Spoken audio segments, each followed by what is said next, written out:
गुरु गीता। इस गुरु गीता का भी उतना ही महत्व है जितना भगवान श्री कृष्ण के मुंह से निकली हुई श्रीमद् भगवद गीता का है, क्योंकि जीवन में गुरु को देवताओं से भी श्रेष्ठ बताया गया है। वही ब्रह्मा है, वही विष्णु है और वही शिव है। स्कंद पुराण के अंतर्गत जो गुरु गीता दी गई है, मैं उसी गुरु गीता का उच्चारण कर रहा हूं।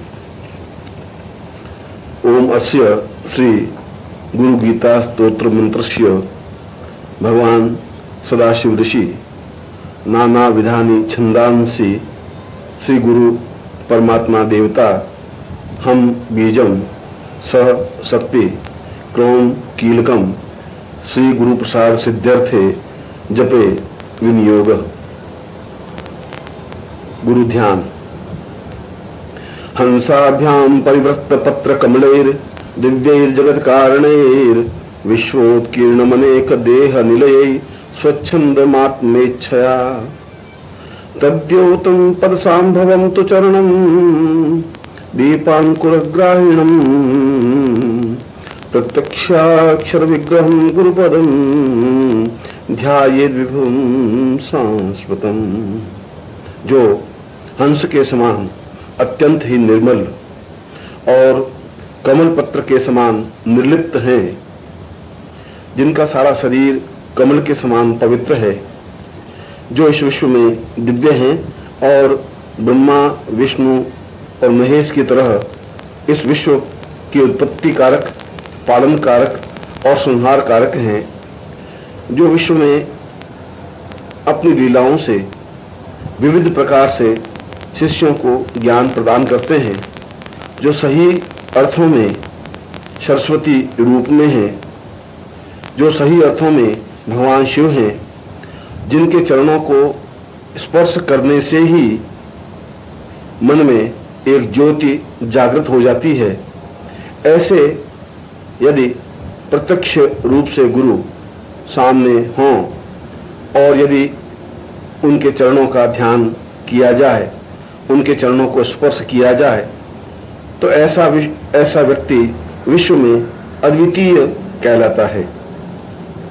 जो नित्य गुरु गीता का पाठ करता है या इस गुरु गीता का पाठ श्रवण करता है, वह वास्तव में ही जीवन में सौभाग्यशाली शिष्य माना जाता है।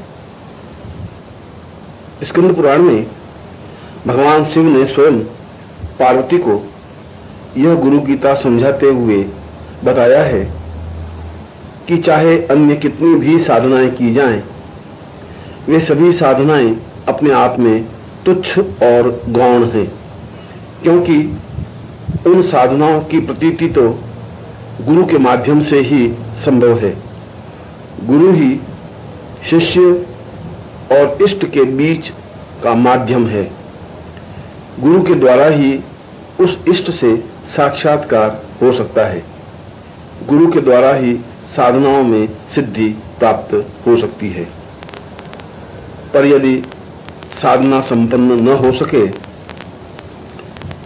तो साधक को या शिष्य को चाहिए कि वह नित्य गुरु गीता का श्रवण करे या उसका पाठ करे, तो निश्चय ही उसके जीवन में सभी दृष्टियों से अनुकूलता और श्रेष्ठता प्राप्त होती है।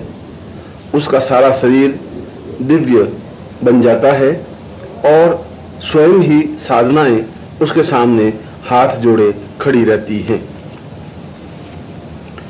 गूढ़ विद्या जगन्माया देहे चा ज्ञान संभवा उदय स्वप्रकाशेन गुरु शब्देन कथ्यते है। चाहे कितनी भी गूढ़ विद्याएं हों, चाहे कितनी भी कठिन साधनाएं हों और हम चाहे कितने ही अज्ञानी हों, परंतु यदि मुंह से पूर्ण श्रद्धा के साथ गुरु शब्द का उच्चारण हो जाता है तो मन में एक विशेष ज्योति प्रकाशित हो जाती है और उस ज्योति के माध्यम से वे गूढ़ विद्याएं या साधनाएं स्वतः सिद्ध हो जाती हैं। सर्वपाप विशुद्धात्मा श्री गुरु पाद सेवनात् देहि ब्रह्म प्रवेद्यस्तात् तत्कृपार्थ वदामिते।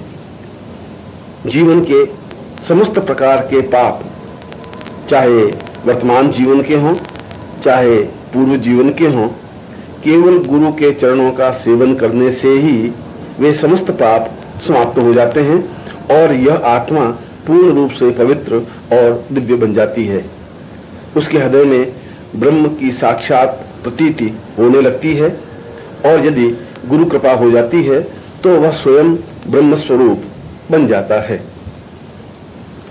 गुरु पादाम्बुजं स्मृत्वा जलम शिरसि धारयेत् सर्वतीर्थावगाहस्य संप्राप्नोति फलम नरः।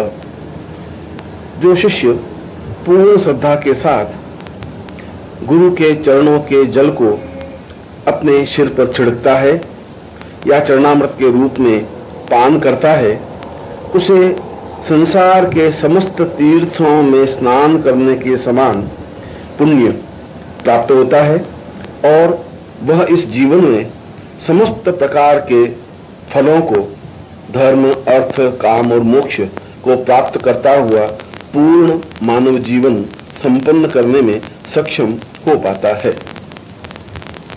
शोषणम पाप पंकस्य दीपनम ज्ञान तेजसां गुरुपादोदकम सम्यक संसारार्णवतारकम। हमारे जीवन के जितने भी पाप हैं, उन पापों को समन करने के लिए अंदर ज्ञान का दीपक लगाना आवश्यक है और वह ज्ञान का दीपक केवल गुरु के चरणों का स्पर्श करने से, गुरु की आज्ञा का पालन करने से और गुरु के कहे अनुसार गतिशील होने से ही प्राप्त हो सकता है। और जब हृदय में ऐसा ब्रह्म का दीपक प्रज्वलित होता है तो वह इस संसार में पूर्ण सुख को भोगता हुआ आगे सफलता और श्रेष्ठता प्राप्त करने में सक्षम हो पाता है। अज्ञान मूल हरणम जन्म कर्म निवारणम ज्ञान वैराग्य सिद्ध्यर्थम गुरुपादोदकम पिबेत। यदि गुरु के चरणों का जल पान करने का सौभाग्य प्राप्त हो जाए तो जन्म जन्म के पाप और बंधन समाप्त हो जाते हैं।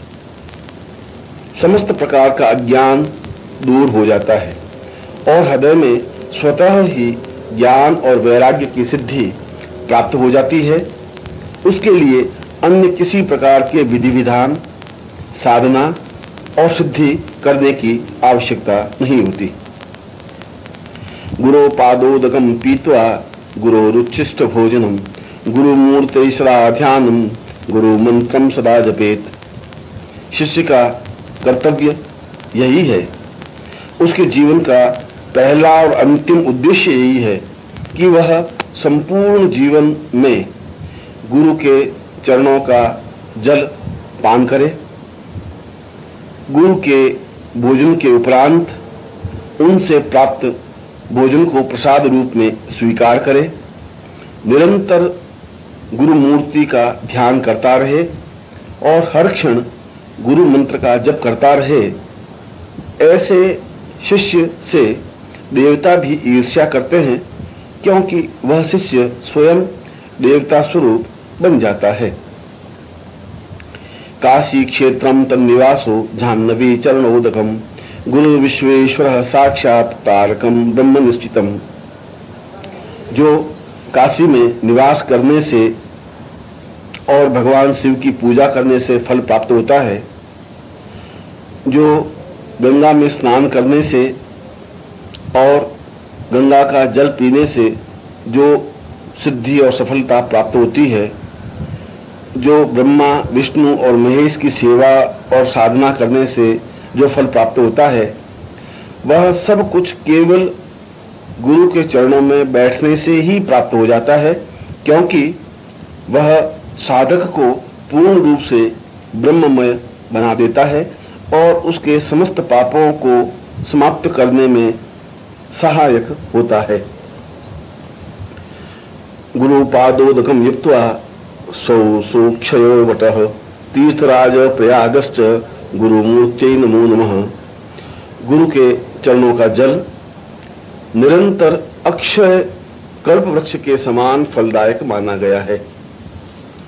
उस जल को यदि पान किया जाए तो ऐसा पुण्य प्राप्त होता है जैसा तीर्थराज प्रयाग में स्नान करने से और उसके जल को पान करने से होता है। इसीलिए संसार में श्रेष्ठतम विभूति को गुरु कहा गया है और ऐसी ही गुरु मूर्ति को प्रणाम करने से जीवन में संपूर्णता प्राप्त होती है। गुरु मूर्ति स्मरे नित्यम गुरु नाम सदा जपेत गुरोराज्ञा प्रकुर्वीत गुरोरन्यन्न भावयेत। निरंतर शिष्य को गुरु मूर्ति का ही चिंतन करना चाहिए। उसे नित्य गुरु के द्वारा प्रदत्त गुरु मंत्र का ही जप करना चाहिए। उसके जीवन का लक्ष्य केवल गुरु आज्ञा का पालन करना ही है और गुरु के अलावा उसके जीवन में अन्य किसी भी प्रकार का भाव या चिंतन नहीं हो, इस बात का तत्क्षण और हर क्षण ध्यान रखे। वह जीवन में सब कुछ प्राप्त करने में सक्षम और सफल हो पाता है। गुकारस्तुंधकारश्च रुकारस्तेज उच्यते अज्ञान ग्रासकम ब्रह्म गुरुरेव न संशय। गुरु दो अक्षरों से मिलकर शब्द बना है। गुरु का तात्पर्य है समस्त प्रकार के मानव और शिष्य के बंधनों को समाप्त करना और रू का तात्पर्य है उसके हृदय में ज्ञान का दीपक प्रज्वलित करना। इस प्रकार इन दोनों ही कारणों से गुरु शब्द का निर्माण हुआ है, जो कि अज्ञान को समाप्त करने में सहायक है, जो कि जीवन में पूर्णता देने में सहायक है। इसीलिए गुरु उच्चारण करना ही या गुरु शब्द का स्मरण करना ही या गुरु मंत्र का जप करना ही जीवन की पूर्णता माना गया है। साधकेन प्रदातव्यम गुरु संतोषकारकम गुरुराधनम कार्य स्वजीवित्वम निवेदयेत। साधक का पहला और अंतिम कर्तव्य यही है कि वह वही काम करे जिससे गुरु को संतोष प्राप्ति हो सके। वह उसी प्रकार से सेवा करे जैसी सेवा गुरु को आवश्यक हो। वह उसी प्रकार से चिंतन करे जिस प्रकार से गुरु आज्ञा दे। उसके जीवन का आराधन, पूजा, प्रार्थना, सेवा और साधना केवल गुरु की ही होनी चाहिए। ऐसा होने पर ही वह समस्त सिद्धियों का स्वामी होता है और उसके जीवन में किसी प्रकार की कोई न्यूनता नहीं रह पाती। कर्मणा मनसा वाचा नित्यमाराधयेत् गुरुम दीर्घदंडम नमस्कृत्य निर्लज्जो गुरु सन्निधौ। जो कर्म से, मन से और वचनों से नित्य गुरु की आराधना करता है, वह चाहे कितना ही पापी हो, चाहे उसने जीवन में कितने ही निर्लज्ज कार्य किए हों, चाहे उसके जीवन में कितने ही पाप हों, वे सभी तत्क्षण समाप्त हो जाते हैं। और यदि उसे जीवन में गुरु के चरणों में बैठने का सौभाग्य प्राप्त हो तो यह उसके जीवन का पुण्य है और ऐसा अवसर प्राप्त होने पर वह निश्चय ही पूर्ण सफलता और श्रेष्ठता प्राप्त करने में समर्थ हो पाता है। गुरु ब्रह्मा गुरु विष्णु गुरुदेवो महेश्वरः गुरुरेव परब्रह्म तस्मै श्री गुरुवे नमः। यदि सही अर्थों में देखा जाए तो गुरु ही ब्रह्मा है जो कि उत्पत्ति कारक हैं, गुरु ही विष्णु हैं जो कि पालन कारक हैं और गुरु ही महेश्वर हैं जो कि संहार कारक हैं। एक प्रकार से वह शिष्य का सृजन करते हैं, शिष्य का पालन करते हैं और शिष्य के समस्त पापों का क्षय भी करते हैं। इसीलिए गुरु को इन तीनों ही देवताओं से ऊपर परब्रह्म कहा गया है। इसीलिए मैं श्री गुरु को पूर्ण रूप से श्रद्धा युक्त प्रणाम करता हूँ। अज्ञानतिमिरान्धस्य ज्ञानाञ्जनशलाकया चक्षुरुन्मीलितं येन तस्मै श्री गुरुवे नमः। मेरे जीवन में चारों तरफ अज्ञान का अंधकार फैला हुआ है। मुझे जीवन में पूजा पाठ, ज्ञान, यज्ञ किसी प्रकार का कोई भान नहीं है। ऐसी स्थिति में न मुझे साधना करनी आती है, न मुझे पूजा करनी आती है, मुझे तो पूर्ण रूप से मंत्र का उच्चारण करना भी नहीं आता। तब गुरु ही इस अज्ञान के बीच में एक दीपक प्रज्वलित करता है जो ज्ञान का दीपक होता है, और उस ज्ञान के दीपक के प्रकाश में मैं अपने जीवन की पूर्णता देख सकता हूँ। एक प्रकार से देखा जाए तो मेरे अज्ञान से जो आंखें बंद थी, जो मैं पापी और अधर्मी बन गया था, जो मेरा पशु जीवन था, उसको दूर करके ज्ञान रूपी नेत्र खोलने में जो गुरु सहायक हुए हैं, ऐसे श्री गुरु को मैं प्रणाम करता हूँ। त्वं पिता त्वं च मे माता त्वं बंधुस्त्वं च देवता संसार प्रतिबोधार्थ तस्मै श्री गुरुवे नमः। हे गुरु, आप ही मेरे पिता हैं, क्योंकि पिता ने तो केवल मुझे जन्म दिया है, संस्कार नहीं दिए हैं। आप ही मुझे संस्कार दे सकते हैं। आप ही मेरी माता हैं, क्योंकि उन्होंने तो मुझे केवल देह रूप ही दिया है। इसको शुद्ध बनाने की क्रिया केवल आपको ही ज्ञात है। इस संसार में मेरा कोई बंधु नहीं है, आप ही मेरे बंधु हैं, और सही अर्थों में कहा जाए तो केवल आप ही मेरे देवता हैं। इस पूरे संसार ब्रह्मांड को जानने की प्रतीति और इस पूरे ब्रह्मांड में विचरण करने का ज्ञान और बोध केवल आप ही मुझे प्रदान कर सकते हैं।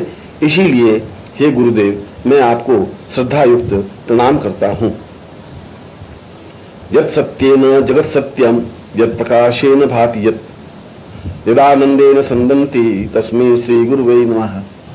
जिसको स्मरण करने से ही संसार की सत्यता का भान हो जाता है, जिनके पास बैठने से ही मन में प्रकाश का उदय होता है, जिनको स्मरण करने से ही जीवन के पुण्य प्राप्त हो जाते हैं, जिनके चरणों में निवेदन करने से ही जीवन की पूर्णता और सफलता और श्रेष्ठता मिल जाती है, ऐसे ही श्री गुरु को मैं प्रणाम करता हूँ। ये न चेतयते हिदम चित्तम चेतयते नयम जागृत स्वप्न सुसुप्तवादि तस्मै श्री गुरुवे नमः।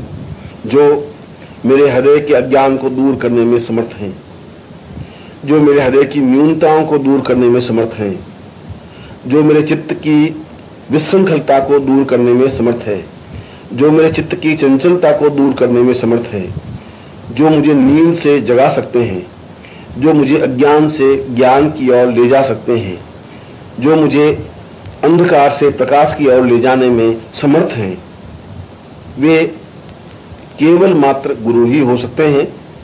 और इसीलिए मैं पूर्ण भावनाओं के साथ श्री गुरु को प्रणाम करता हूँ।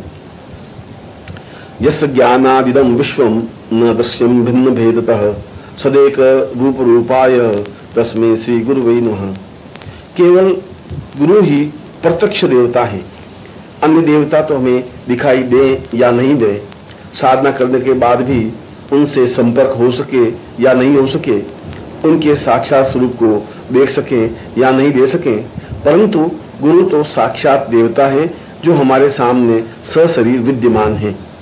यह मेरी अज्ञानता है, यह मेरी बुद्धि का भ्रम है कि मैं उस देवता को सामान्य मनुष्य के रूप में देखता हूँ। मैं देवता और मनुष्य में भेद करता हूँ, मैं गुरु और देवता में भेद करता हूँ। इससे बड़ा पाप और इससे बड़ा दुर्भाग्य कुछ नहीं हो सकता।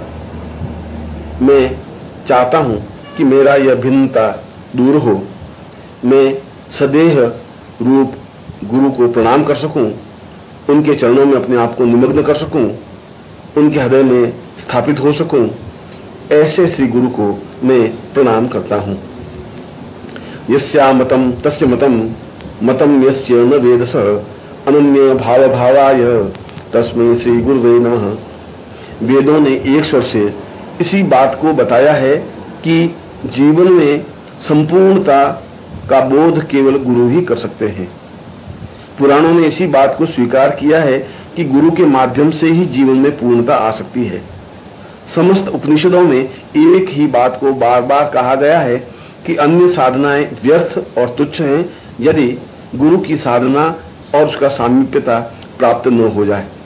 इसलिए मैं चाहता हूं कि मेरे और गुरु के बीच में किसी प्रकार का अनन्य भाव न रहे, किसी प्रकार की दूरी नहीं रहे, किसी प्रकार की कमी नहीं रहे। मैं पूर्ण रूप से उनके चरणों में निमग्न हो सकूं, मैं अपने आप को उनके चरणों में विसर्जित कर सकूं। ऐसी इच्छा रखता हुआ मैं परम गुरु को प्रणाम करता हूं। यस्य कारण रूपस्य कार्य रूपेण भाति यत् कार्य कारण रूपाय तस्मै श्री गुरुवे नमः। श्री गुरुदेव ही कारण रूप हैं, श्री गुरुदेव ही कार्य रूप हैं। वे ही मुझे प्रेरणा देते हैं, वे ही मुझसे कार्य करवाते हैं। वे जो कुछ मुझे आज्ञा देते हैं उसके पीछे उनका ही रहस्य निहित होता है। मैं इस जीवन में क्यों आया हूँ, मेरा इस जीवन में क्यों जन्म हुआ है, मैं इस पृथ्वी पर क्या कर सकता हूँ, इसका ज्ञान केवल गुरु को ही है। मैं तो अंधकार में भटक रहा था, मेरे जीवन की कोई मंजिल नहीं थी, मेरे जीवन का कोई लक्ष्य नहीं था। मुझे यह भी पता नहीं था कि मैं अपने जीवन को किस प्रकार से पूरा करूं। केवल गुरु ही मुझे सही रास्ते पर खड़ा कर सकते हैं और आगे अग्रसर कर सकते हैं कि उन्हें यह ज्ञात है कि मेरा जन्म किस उद्देश्य के लिए हुआ है और मैं किन उपायों से अपने जीवन की पूर्णता प्राप्त कर सकता हूं। मुझे और तो कुछ नहीं आता, मैं केवल गुरु को प्रणाम करना ही जानता हूं और उनसे यह प्रार्थना करता हूं कि वे मुझे अपने हृदय में स्थान दे, जिससे कि मैं उनके रूप के सादृश्य बन सकूं। नाना रूपमिदं सर्वं न केनाप्यस्त भिन्नता कार्य कारणता चैव तस्मै श्री गुरुवे नमः। गुरु तो अनेक रूपों में होते हैं। कभी वे गृहस्थ बन जाते हैं, कभी वे संन्यास दिखाई देते हैं, कभी बालक के रूप में दिखाई देते हैं, कभी क्रोध स्वरूप में दिखाई देते हैं, कभी अन्य रूप में दिखाई देते हैं। परंतु इन रूपों में मूल रूप उनका सच्चित आनंद रूप होता है, जो कि मूल रूप से है। वे मुझे और मेरे समस्त अज्ञान को दूर करने के लिए विभिन्न प्रकार की क्रियाएं करते हैं, इसीलिए मुझे वे भिन्न भिन्न रूप में दिखाई देते हैं। यह मेरे जीवन की न्यूनता है और मैं इस न्यूनता को दूर करना चाहता हूँ। मैं चाहता हूँ कि मैं उनके प्रत्येक रूप में अपने सद्गुरु को बड़ी प्रकार से देख सकूं, मैं अपने स्वरूप को उनमें लीन कर सकूं, मैं साधना के क्षेत्र में गुरु की ही साधना कर जीवन की पूर्णता प्राप्त कर सकूं। ऐसा ही विचार मन में लाकर मैं गुरु को भक्ति भाव से प्रणाम करता हूँ। शिवे क्रुद्धे गुरुस्त्राता गुरु क्रुद्धे शिवो नहीं तस्मात् सर्व प्रयत्नेन श्री गुरु शरणं व्रजेत। यदि भगवान शिव भी क्रुद्ध हो जाते हैं तो गुरु हमें बचा सकते हैं। यदि अन्य देवता क्रुद्ध हो जाते हैं तो गुरु रक्षा कर सकते हैं। ये सारे देवता मिलकर के भी मेरे ऊपर प्रहार करने के लिए तैयार हो जाएं, तब भी गुरु ढाल बन करके मेरी रक्षा कर सकते हैं। पर यदि गुरु क्रुद्ध हो जाते हैं तो शिव भी उस क्रोध को से मुझे नहीं बचा सकते। अगर गुरु क्रुद्ध हो जाते हैं तो मेरे जीवन के सारे पाप क्षीण हो जाते हैं, मेरे जन्म लेने की क्रिया ही समाप्त हो जाती है, मेरे जीवन का उद्देश्य ही समाप्त हो जाता है, मेरे जीवन का भविष्य ही अपने आप में समाप्त हो जाता है। क्योंकि गुरु के क्रोधित होने पर कोई देवता उसके क्रोध से मुझे बचा नहीं सकता, यह शास्त्र प्रमाण है। इसीलिए सभी प्रकार से प्रयत्न करके श्री गुरु के शरण में जाने से ही जीवन की पूर्णता प्राप्त हो सकती है। गुकारम च गुणातीतम रुकारम रूप वर्जितम गुणातीत स्वरूपम च यो दद्यात् स गुरु स्मृतः। गुरु शब्द ही अपने आप में पवित्र और पुण्य शब्द है। यदि एक बार भी 24 घंटों में गुरु के नाम को मैं अपने होठों पर अंकित कर सकूं, एक बार भी अपने होठों से गुरु के नाम को ले सकूं, तो मेरा सारा शरीर अपने आप में ही पवित्र हो जाता है। मेरे लिए आवश्यक नहीं है कि मैं गंगा स्नान करूं, मेरे लिए यह भी आवश्यक नहीं है कि मैं किसी मंदिर में जाके देवता का दर्शन करूं, मेरे लिए यह भी आवश्यक नहीं है कि मैं प्राणायाम करूं या नाक को बंद करके किसी प्रकार की आंखें बंद किए हुए साधना करूं। मुझे किसी प्रकार के देवता की आवश्यकता नहीं है, मुझे किसी प्रकार की साधना की आवश्यकता नहीं है। मेरे जीवन का तो एक ही उद्देश्य, एक ही लक्ष्य एक ही प्रयत्न है कि मैं उनके स्वरूप को अपने हृदय में स्थापित कर सकूं और हर क्षण गुरु को स्मरण कर सकूं। ऐसा होने पर ही मैं अपने जीवन में पूर्णता प्राप्त कर सकता हूं। श्री गुरो परमं रूपम विवेक चक्षुषोमृतम मंद भाग्या न पश्यन्ति अंधा सूर्योदयं तथा। गुरु का रूप तो समस्त देवताओं से भी महत्वपूर्ण है। वह अज्ञान को हटा करके पूर्ण ज्ञान देने में समर्थ है। वे जीवन के ज्ञान चक्षु को खोलने में समर्थ है। परंतु जो मंदभाग्य हैं, जो दुर्भाग्यशाली हैं, वे गुरु के उस रूप को नहीं देख पाते। जिस प्रकार एक अंधा व्यक्ति सूर्योदय को नहीं देख सकता, परंतु इसका तात्पर्य यह नहीं है कि सूर्योदय हुआ ही नहीं है। ठीक उसी प्रकार से जो मंदभाग्य हैं, जो दुर्भाग्यशाली हैं, वे गुरु को देखने के बाद या गुरु के पास जाने के बाद भी मन में संशय और भ्रम रखे रहते हैं। उनके जीवन में किसी प्रकार की श्रेष्ठता और पूर्णता नहीं आ सकती। श्रुति प्रत्यक्ष मैतीह मनुमान चतुष्टयम यस्य चात्म तपो वेद देशिकम च सदा स्मृत। ऐसा कोई भी वेद, पुराण, उपनिषद, शास्त्र, ज्ञान नहीं है जहां गुरु की प्रशंसा नहीं की गई हो। ऐसा कोई भी योगी, यति, सन्यासी, साधक नहीं रहा हो जिसने गुरु की प्रशंसा नहीं की हो। ऐसा कोई उपनिषद नहीं है जहां गुरु की साधना का वर्णन विवरण नहीं दिया गया हो। संसार के जितने भी स्मृति ग्रंथ हैं, जितने भी पवित्र ग्रंथ हैं, जितने भी दिव्य ग्रंथ हैं, उन सब में एक ही बात बार बार कही गई है कि गुरु कृपा से ही समस्त जीवन की पूर्णता प्राप्त हो सकती है। यह हमारा सौभाग्य है कि हमारे जीवन में हमारे सामने गुरु उपस्थित हैं और फिर भी हम गुरु की सेवा न कर सकें, उनकी आज्ञा का पालन न कर सकें, उनके स्वरूप को अपने हृदय में स्थापित न कर सकें, तो इससे बड़ा दुर्भाग्य और कुछ नहीं हो सकता। मैं चाहता हूं कि मेरे जीवन में हमेशा गुरु पूर्ण प्रसन्नता के साथ जमे रहें, जिससे कि मैं बार बार उनको देख सकूं। अखंड मंडलाकारम व्याप्तम येन चराचरम तत्पदम दर्शितम येन तस्मै श्री गुरुवे नमः। वे अखंड हैं, वे भगवान सूर्य के समान तेजस्वी हैं, वे संपूर्ण विश्व में व्याप्त हैं, वे जड़ और चेतन को सिद्धि प्रदान करने में समर्थ हैं, वे सब कुछ देवताओं के समकक्ष हैं, वे सही अर्थों में पूर्ण ब्रह्म हैं। इसीलिए मैं उनके चरणों को देखना ही जीवन का पुण्य मानता हूँ। ऐसे श्री गुरु को मैं पूर्ण भक्तिभाव से प्रणाम करता हूँ। यस्य स्मरण मात्रेण ज्ञान मुत्पद्यते स्वयं य एव सर्व संप्राप्तिस् तस्मै श्री गुरुवे नमः।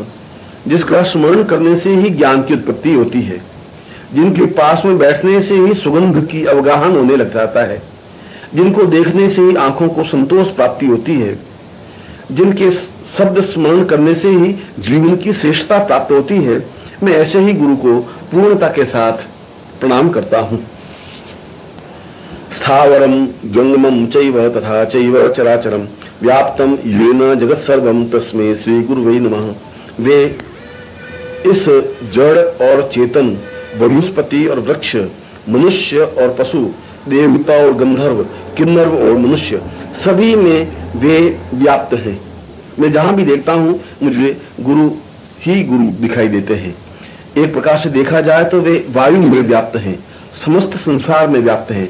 जब भी मैं नेत्र बंद करता हूं तो गुरुदेव का चित्र मेरी आंखों के सामने स्पष्ट हो जाता है। इसीलिए मैं गुरु को पूर्ण श्रद्धा के साथ प्रणाम करता हूँ।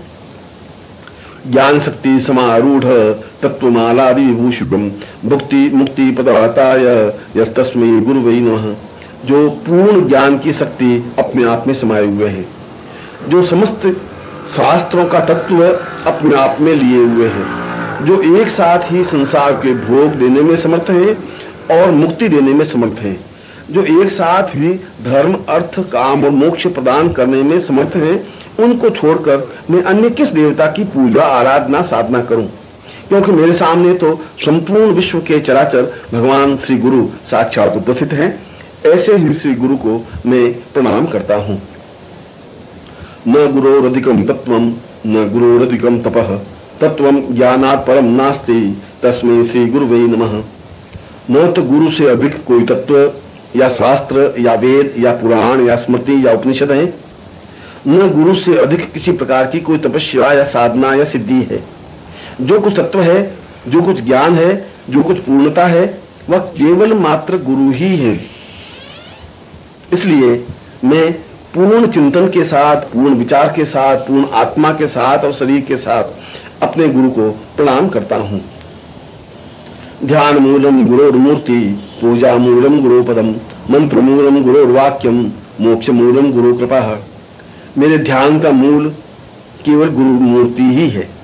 मैं जब भी ध्यान करूं, मेरे सामने और किसी देवता का चित्र नहीं आना चाहिए। मैं केवल ध्यान करूं तो केवल गुरु का चित्र ही मेरे आंखों के सामने उपस्थित हो। मैं यदि पूजा करूं तो केवल गुरु के चरणों की ही पूजा करूं। अन्य किसी देवी देवता की मुझे अपने जीवन में आवश्यकता नहीं है। मेरे जीवन का और कोई मंत्र नहीं है। मुझे अन्य किसी प्रकार के मंत्र की साधना करने की इच्छा नहीं है। गुरु का वाक्य ही मेरे लिए मंत्र है और मेरे लिए मोक्ष केवल गुरु की कृपा से ही संभव है। इसीलिए मेरे जीवन में जो कुछ है वे केवल गुरु ही हैं और गुरु के द्वारा ही मैं अपने जीवन की पूर्णता प्राप्त कर सकता हूँ।